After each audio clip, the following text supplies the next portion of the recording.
Hey folks, this is Johnny again here with another addition to the Impact XT 101 series. Alright, so last time we built a kit from scratch.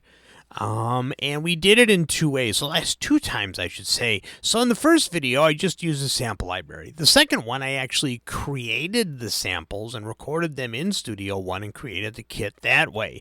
Now, this one, we're actually going to be using more external samples from another library. But this time, these are multi-level velocity samples. So we're actually going to be putting as many as 8 to 10 samples on a single pad.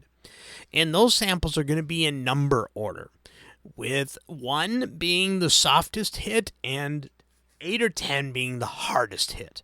So what that's going to do is when you actually play the pads on something like the Atom, which you can see over there. Let's see if I can do this. Ready? Over there. You're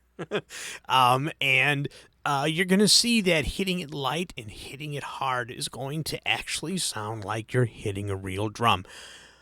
And of course, I'm going to get the people that are going to say, well, you'll never replace real drums. I understand that.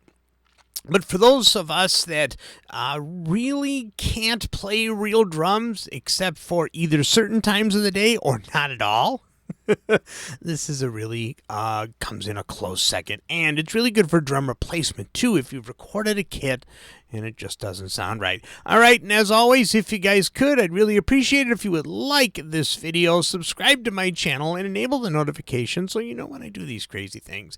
And if you really like me, click the join button. There are 3 super affordable levels with awesome benefits that are going to be happening as soon as I get a certain amount. I think I've only got like 3 or 4 members. So as soon as I get a bunch, I'm actually going to be doing live streams just for you guys. All right, so let's go ahead and go to the classroom here, and with this I got a little song here with one of my customary Fleetwood Mac kits. I know that there are a lot of you that have been watching me for a while that actually are familiar with this kit, so here it is.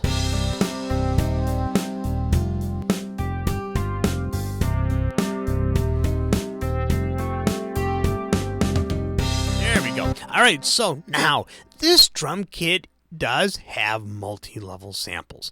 And let me see if I can zoom in here for you. And if you look up here, this is a single pad. It is this pad right here. And this pad has 4 samples. Really soft. Little harder. Little mid. And then strong. Now, with this particular kit, you really can't hear specifically the different levels of them, but if you look here, you can actually see it's reflected in the wave file. It's really soft. It's about part of the way there. That's a little harder. It's got a little bit more attack right there. And then you got the full hit right there. So, but this is what it's going to look like. Now, when we actually bring in our samples, you're going to see 8 to 10 of these. And we'll be able to adjust the actual velocity levels that we want this kit to hit. So once we have about 8 or 10 of these things, we're going to be able to adjust these things really nicely. All right, so that's what it's going to look like. So for this particular kit, I'm going to be using the Atom over here. I've got it on the little screen here if you want to actually see where I'm at here. This is my Atom, and I have a camera right over it so that you guys can actually see what I'm doing. I'm actually on my Mac this time for this video. I was on my PC the last time. That's got the Atom SQ, but this will do us just as well. All right, so with the Atom, it is very cool to be able to actually check out the way that the Atom gets along with Impact. All the pads on the Atom correspond with the pads that are triggering in Impact. So this makes it really, really simple. For me personally, I like the regular Atom more so than the Atom SQ, but that's just me. All right, so here's the snare. So you can actually hear as I hit it light. So you can actually do rolls. That's not really rolls, but you guys get the idea.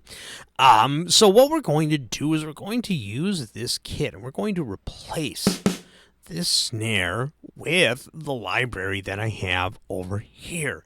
So if we look at the library here, let me zoom in again. You can see that I have all sorts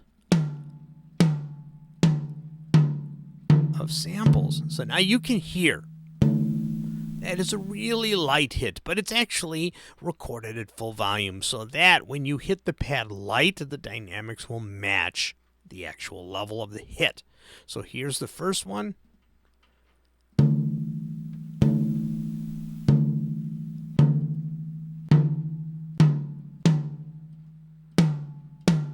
There you go. So you can hear that actually increase, and that's going to sound good, but we're just going to work with the snare right now.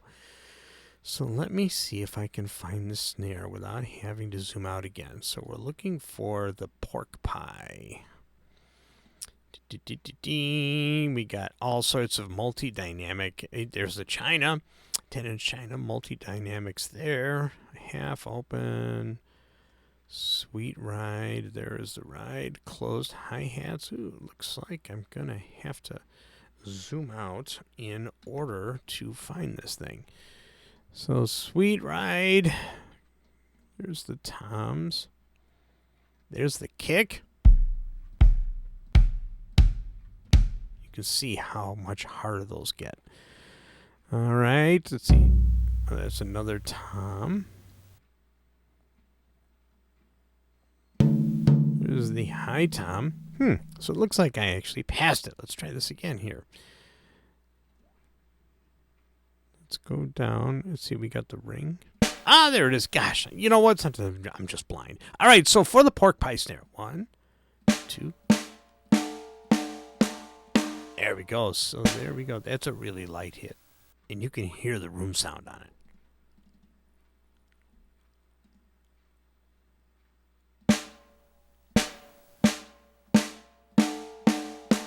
All right, so now the important thing here is that they are numbered in order, so that when we drag them over to the pad, they actually spread out across the top here as they should.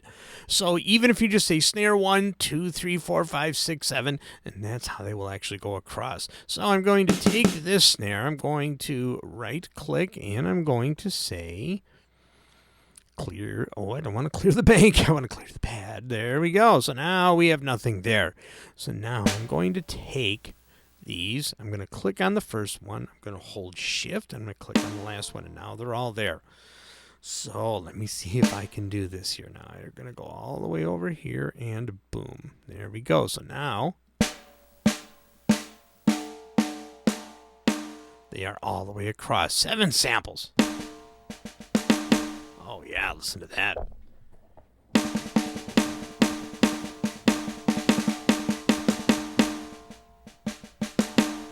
So if you actually drag your stick across the pad, I wish I had my kit hooked up. If you actually drag your stick across the pad, it'll trigger that. So let's see what our song sounds like with the new snare.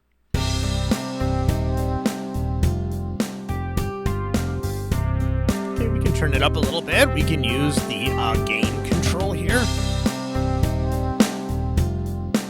There we go.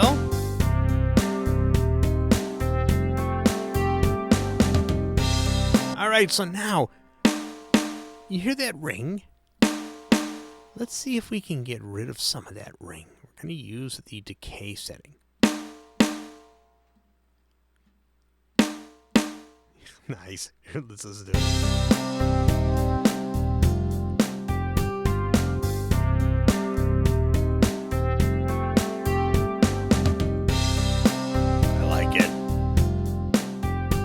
Now, some people don't like the pork pie snare because it's really kind of, it can be shrill if it's played too steadily hard. Now, it's got a lot of attack. If we want more attack, I don't know why we would. If you remember from the last video, I actually did the filter.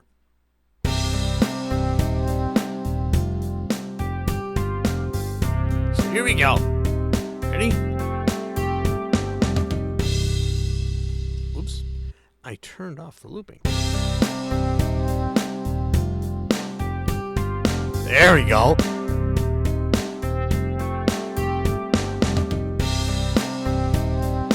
Oh, nice.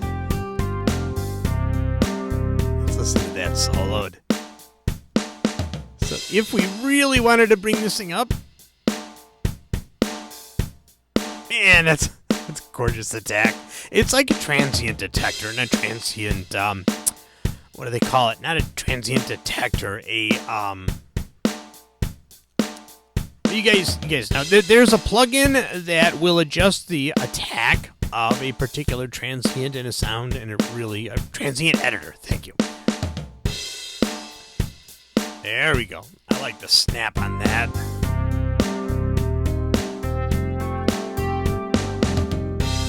Okay, so you can see here, let me get all the way up here and go like this. You can see here that the samples were put all the way across the top. Now, one of the things, since this one is a little bit deeper, and this one is more of a straight hit, we can actually bring this over so that when we play it, only the hard hits have that killer attack on it. Look at that. Let's actually see. Now, this particular drum part doesn't have a lot of dynamics. So let me do this. There we go. All right, so let's listen to this one more time.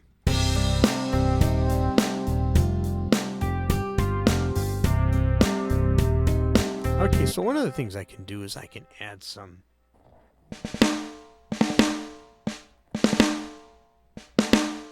So let's see here. I can put this on record. Let's see. I'm going to try something here. Bear with me.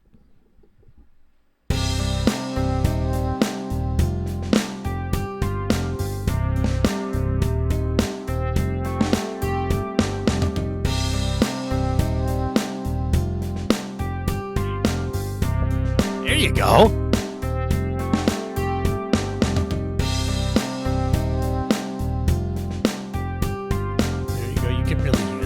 So let's actually do the kick now.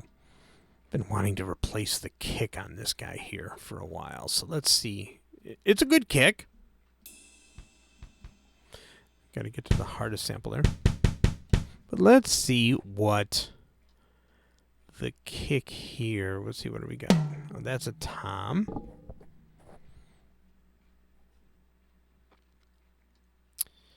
$14-inch. I want kick. I think it's going to be, you have to bear with me here. There it is. There it is. There it is. So 1, 2, 3. So there's 3 kicks. They don't sound very different. So let me see. Maybe they're up here. Oh, here we go. There we go. We got 5. So let's right click and we're going to clear the pad. And we're going to take kicks 1 through 5. And we're going to drag them right on the pad. You don't have to hit any kind of modifier or anything. It's going to put them right there. So let's see what this sounds like with our song. Oh, nice.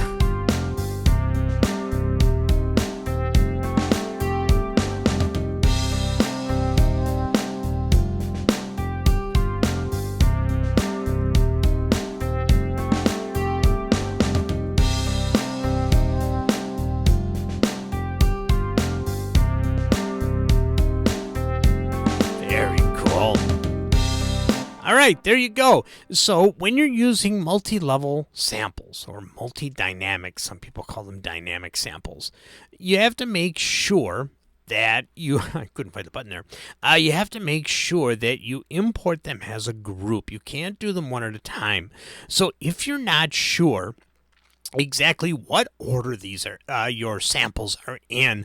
You would definitely do that offline and audition them through like Media Player or something like that, and then relabel them. You can, if you want to. See if we right click, I think, yeah, we can rename the file here as well, so you can audition them here too.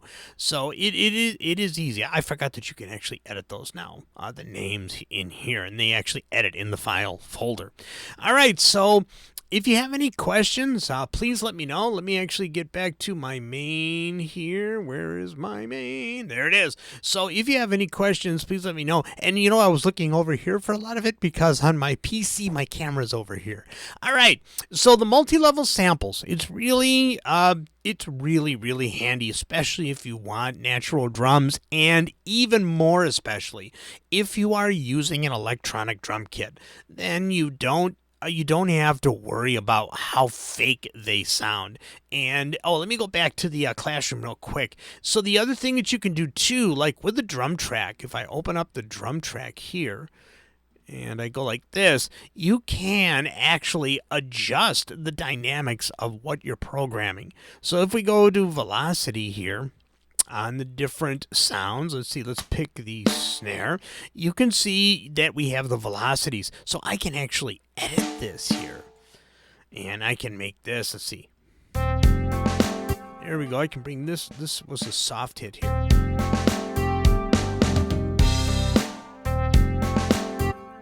Let's add another hit. There we go.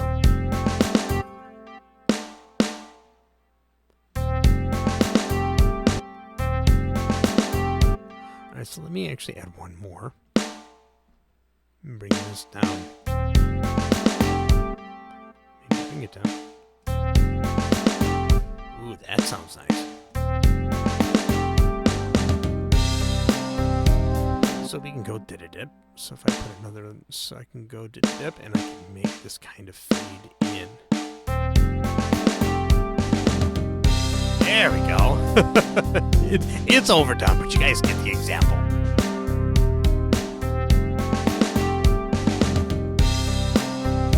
Just like that, and you guys can edit these things for as much as you can, trying to get through your song to get the right tenses in your samples. So again, there it is, and the pads, the way the pad looks when you're done, looks like this across the top. I don't think you can color these. No, you can't. So we can actually remove the sample if we want to. We can also show the folder that it's in, and you can see I have all the samples there. So very cool. All right, so sorry to go back and forth on you there, but that should do it for that. And I'm going to go back to the main, and here we are. So if you have any questions, please make a comment in the comments area. I always love reading your guys' comments, even if it's just a, thank you, or if it's this was a good example, or you could have done this. Can you show how to do this? I'd be more than happy to put another video out for this. So this is part 3 in the series, and we have many, many more to go. So there you go. We've got building a kit with samples, building a kit with things that you record in Studio One and moving those over. Now we've got multi-level samples from a sample library, and we're just going to keep going. Any questions? You guys can go ahead and do that. If you guys want, you can also join me over on Patreon. All of these videos go up there with no YouTube ads. If you don't want YouTube Premium and you really want to see what I'm doing with these videos without all the doggone interruptions, I said doggone, didn't I? Doggone interruptions. Become a Patreon member. You can join for $2. You can also join as a free member if you wish, and some of the videos are available for the free members. But, if you want to help support the channel, go ahead and do that. All right, that's going to be it for me as I look for the show outro. See ya.